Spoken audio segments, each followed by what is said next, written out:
Harold watched 3 videos, maybe 4.5, then leaned in his chair with a victorious laugh.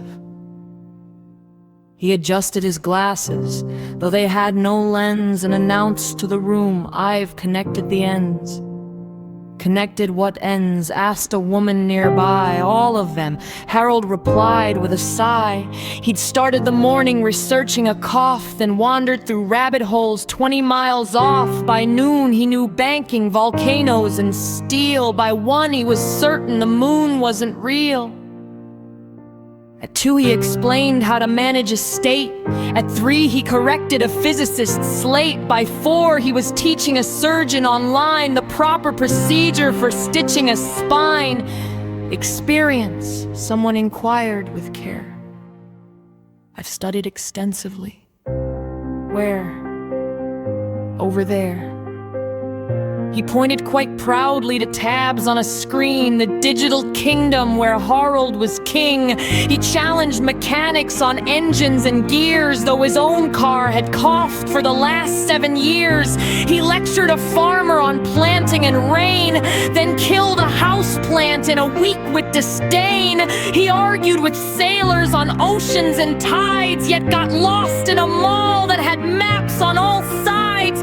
He told a bricklayer the best way to build while standing beside a bookshelf he'd never assembled. A pilot said flying required some skill. Harold replied, "Only if done with free will." A chef served a meal. Harold frowned at the plate. "I would have used cumin. You burned toast yesterday."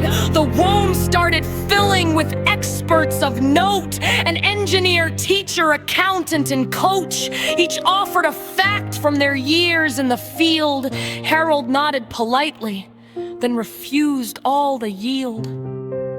"Interesting theories," he said with a grin, "but have you considered the knowledge within what they asked?"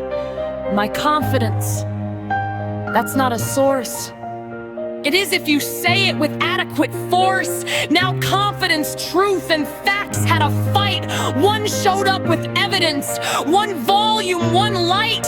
The facts brought their records, the truth brought its case. Confidence swaggered in late to the place. The crowd, being human, applauded the noise. For certainty, sparkles, and confidence toys. A maybe sounds fragile, a question seems weak. A loud declaration can dominate a week. Then reality entered. No fanfare, no drum, no speech about greatness, no beating of gum.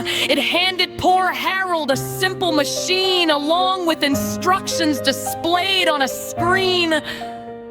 "Build this," it said. Harold smirked. "Piece of cake." 3 hours later, he snapped off a brake. He tightened the wrong side. He loosened the right.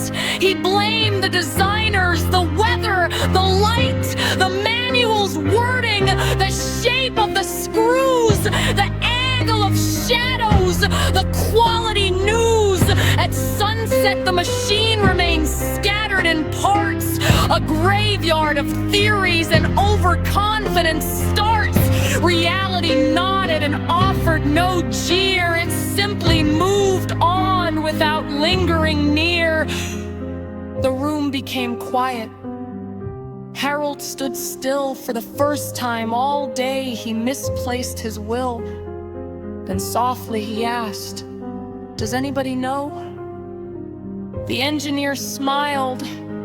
"Now you're ready to grow." The teacher pulled up an extra chair. The farmer said, "Start here."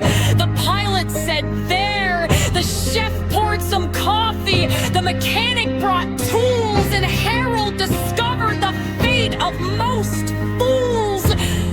The moment they stop being world's greatest experts today, they're finally smart enough to learn something tomorrow.